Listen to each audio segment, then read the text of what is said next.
DC Comics just announced that we are getting a brand new Batman issue number 1 in September of this year, 2025, and I can't wait to talk all about it, so let's go ahead and get into it. Welcome back to the Bland Panel, everybody. My name is Jay, and if you are excited about this brand new Batman issue number 1, go ahead and let me know down in the comments about your thoughts. I can't wait to read them as always. And while you're down there, be sure to drop a like on the video, subscribe if you haven't already, and hit the notification bell so you don't have to miss out on any videos that we have going forward. Alright, on with the show. So AIPT is a website that I follow pretty closely when it comes to comic book news and the like, and they just announced that DC Comics is going to be relaunching Batman with a brand new number 1 starting in September with Matt Fraction and Jorge Jiménez at the helm of the book. I like Matt Fraction for this job. I've enjoyed his Fantastic Four, his Hawkeye, among other books including Sex Criminals. That of course he did with Chip Zdarsky back in the day, who had just finished his run writing Batman. Jorge Jiménez, he's been a stalwart on the book going back as far as the James Tynion run, which is only going back a few years, but I mean he's been on it longer than anybody else has in recent memory, which is awesome. Now AIPT has reported that these two guys are taking over the title, so let's go ahead and dive into the info that they gave us. Now the article does say DC Comics has revealed new series that are a part of their Summer of Superman today, as well as the new Batman creative team. Starting in September, Matt Fraction will be taking over writing duties with Batman number 1 and Jorge Jiménez on art. Fraction told retailers in person at Comics Pro how excited he is about the project. He went on to state,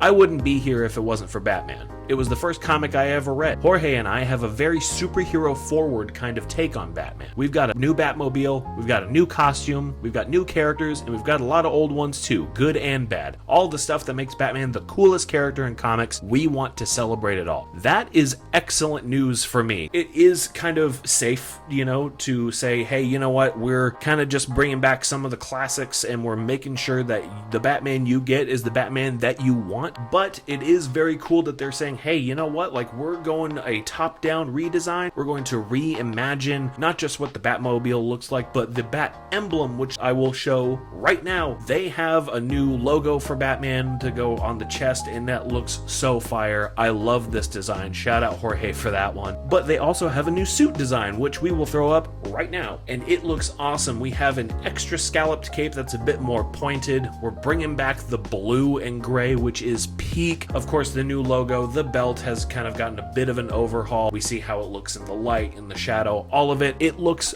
awesome, and I am so in for this. This is so cool. Now, Jorge also had some stuff to say, so let's go ahead and show that up. As a DC artist, I have to say this is something I've always dreamed of, and getting to do it alongside someone as amazing and talented as Matt is just incredible for me. As for my work on Batman, the artistic side, I've poured years of hard work into this series. Over time, I've had to adapt to different styles and paces alongside James and Chip, learning and enjoying every step of the way. I've explored Gotham City from multiple angles, but more importantly, I've gradually built up more and more artistic tools that have led me to the current synthesis of my style. That's something that I really like about Jorge Jiménez, is that not only is he just happy to be working in comics, he's living his dream. He's cultivating a style built around the fact that he's a Batman artist. Like, his art for Batman has become synonymous with the character. It is wonderful. Of course, he's standing on the shoulders of giants that came before him, but he is really making sure that when you think of his art, you think of Batman, and when you think of Batman, you think of his art. And it's really cool to see how it's been able to grow and change and evolve with each new status quo that Batman has had over the years, at least,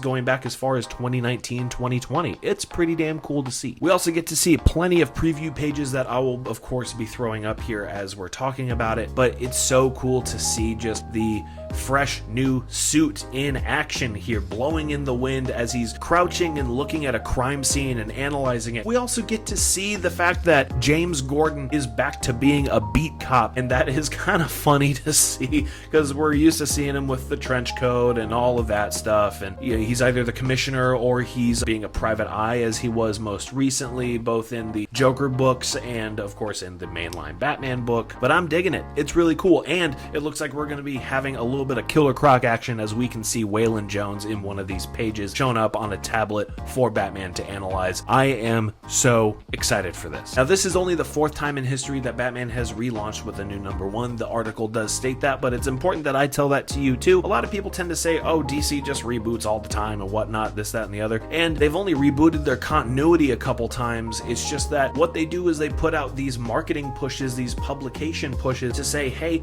this is a fresh jumping on point. There is a distinct difference between rebooting your entire continuity, voiding anything that came before it, or trying to rework some of it to kind of clean up your timeline, so to speak. There's a difference between that and just making sure that readers, new and old, if they want to try something new, now is a great time to jump on and you won't miss a beat. That's what this whole all-in initiative has been, whereas like Post-Crisis and New 52 were just complete continuity overhauls. Now, of course, we don't know exactly what the story is going to be like, but something that we can look forward to is the fact that we are getting a new voice for Batman, and we're also getting some new looks, and I really like that. It is also important to note that this is coming off of the 6-issue arc that is being helmed by Jeff Loeb and Jim Lee, which is of course Hush 2. I have my own issues with the fact that it's called Hush 2. We've had other Hush stories that pseudo-sequelize the original, but hey, it's the original creative team. I'm not going to say no to a Hush story by the Hush creators. Let's go. So that starts in March, but we do have that for 6 months, and then in September we're getting Batman issue number 1. We're getting some great variants that I cannot wait to get my hands on, that's for sure. I'm not even that much of a variants guy. I just really